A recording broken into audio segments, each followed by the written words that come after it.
15%, top rate of tax that businesses can pay, 15%. That represents a significant cut in the taxes that they're already paying. There you have it, 15% corporate tax rate. 3 tax brackets, 12, 25, 33%. All of those are down from where they are now. That's a massive tax cut for individuals, putting money back into the hands of people who go out and spend it. I know we don't know a lot of the details yet. He hasn't fleshed it out. But would the deductions go away for charities, home interest, stuff like that? We don't know that because we simply haven't had the details. Those details have not been fleshed out. He's concentrating on tax cutting, less regulation, and the production of domestic energy. Get the economy moving again. Because if you've got growth, if you can get 4% growth, you've got far more jobs, you've got higher incomes, you've got more demand in the economy, up goes the economy. Right. Some people would say that's a return to a feeling of prosperity. A lot of parents out there like the child care. You can expense your child care costs. Tax deductible. Yeah, that's wonderful. But does that include clothes and diapers, or is it just the child care, the nanny and the Those are babysitter? details which we simply do not know at this point. He will obviously flesh them out at some point in the future, but at the moment it is a tax deduction for the child care expenses, which middle America has these days. Yeah. Stuart, a lot of talk about growth, and these policies would incentivize a lot of that, the growth the country needs.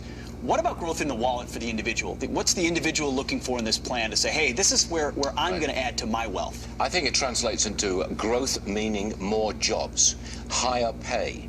That's what it means to individuals. At the moment, half the country pays nothing in federal income taxes, so they would not be affected by a cut in federal income tax rates. For the other half, which does pay federal income tax, they would have more money in their pockets. And small businesses started up.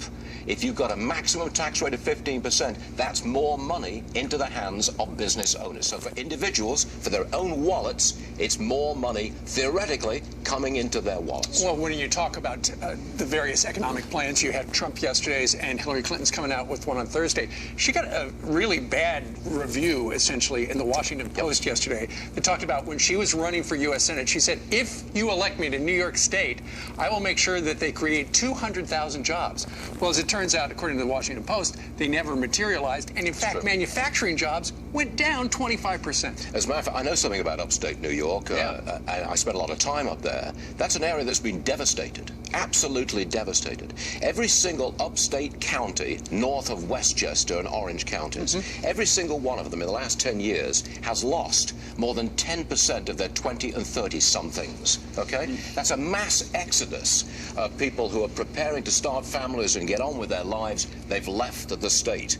And that occurred during Hillary Clinton's watch. And Detroit can relate to that. That's why he spoke yesterday in Detroit. Will you stick around? We're going to talk to Donald Trump. Will you stick around and talk to him with us? Oh, please. It's all about growth, and I'm up for that. All right. Plus, when we talk to Donald Trump, it's your turn. He's going to answer some of your email. Email us, friends@foxnews.com, or you can tweet us or Facebook us. Donald Trump, live from New York in 2 minutes.